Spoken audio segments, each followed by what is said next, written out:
Tom Watson.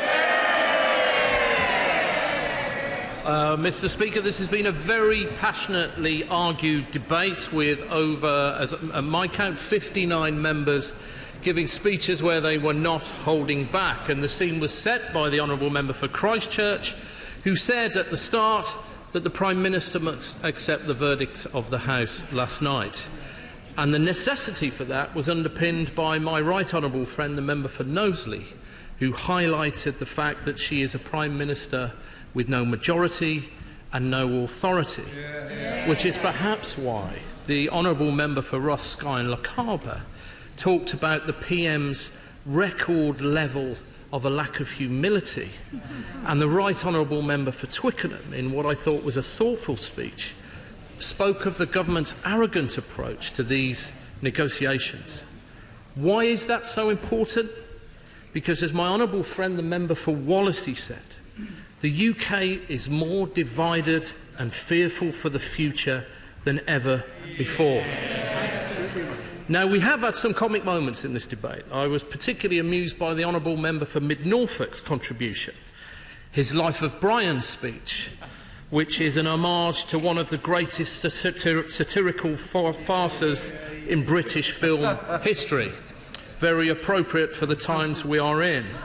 And the honourable member for Brentford and Ongar talked about the Conservative Party rebonding in the long lobbies tonight. Now, I can't fail to note the passionate and sometimes breathless critiques of the last 9 years of austerity economics by colleagues on my side of the House, particularly the members for Gedling, Ilford North, Warrington North, Hull West and Hessel. And a special prize must go to the honourable member for Dudley South, who at very short notice gave a 4-minute speech in 3 minutes by speaking 25% faster. Now, Mr. Speaker, as the Prime Minister said earlier in this debate, this is a crucial moment in our nation's history. But it is an unenviable task to summarise this debate today and to ask members of this House to pass judgment on her stewardship of our country.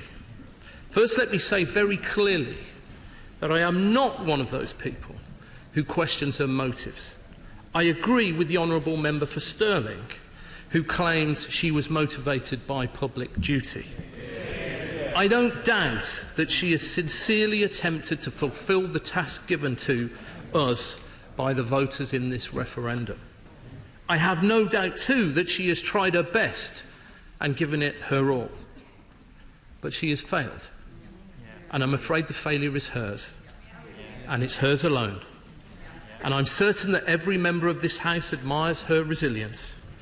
To suffer the humiliations on a global stage that she has done would have finished off weaker people far sooner.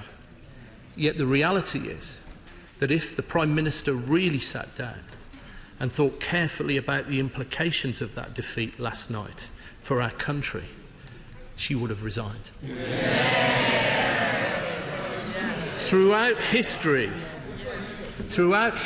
Prime Ministers have tried their best and failed. There's no disgrace in that. That's politics. But this Prime Minister has chosen one last act of defiance, not just defying the laws of politics, but defying the laws of mathematics. And it was Disraeli who said, "A majority is always better than the best repartee." She is a Prime Minister without a majority for her flagship policy, with no authority and no plan B.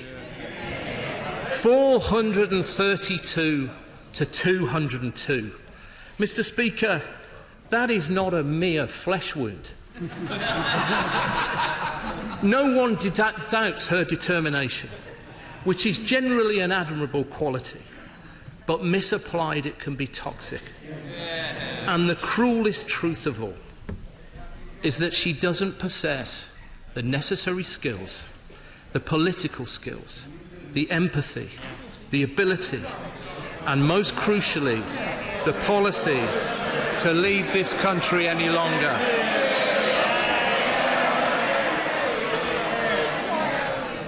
Now, I know there are many good people in the government, They will be examining their consciences as the clock runs down on these Brexit negotiations.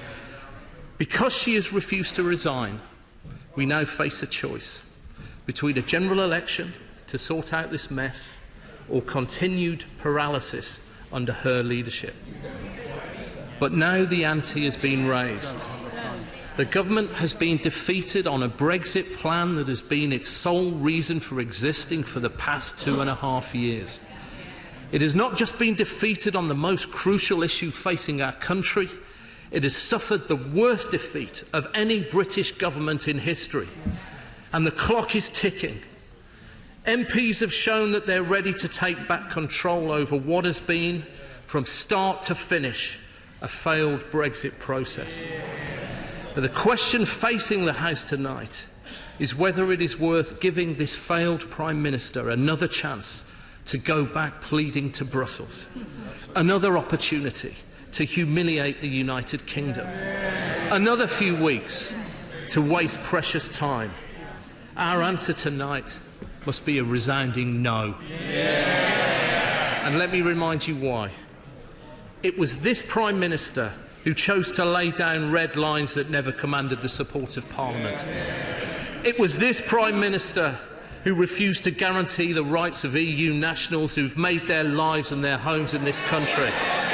It was this Prime Minister who time and again tried to shut Parliament out, refusing to give us a meaningful vote, refusing to release the legal advice to the deal.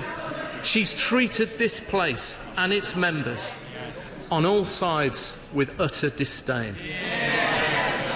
Mr. Speaker, it was the member for Gainsborough who said the road to tyranny is paved with executives ignoring Parliament.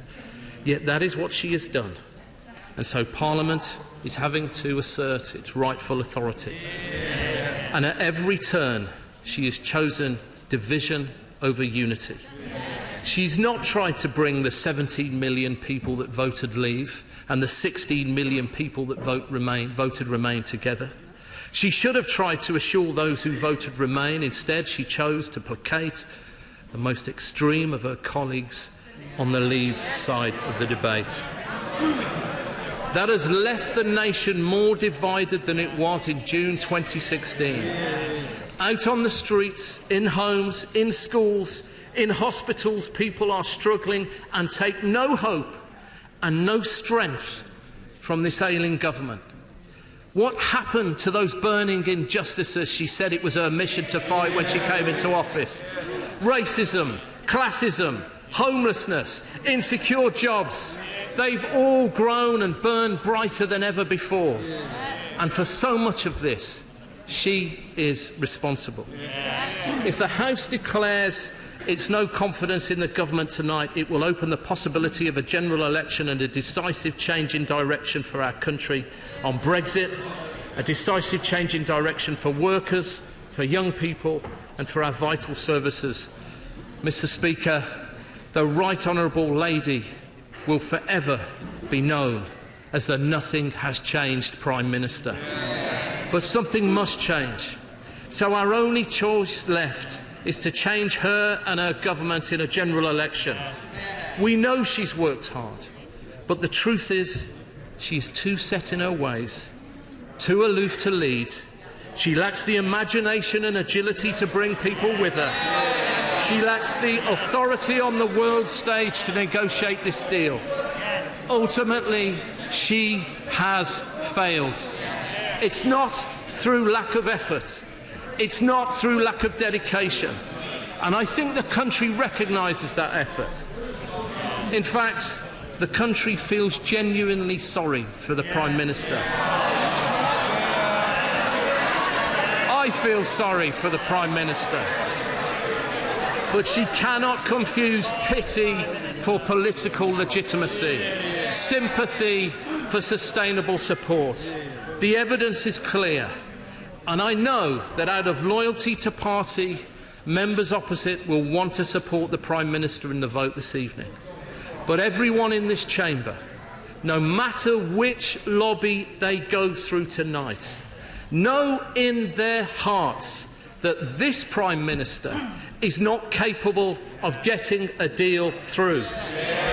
The members on the opposite benches know it.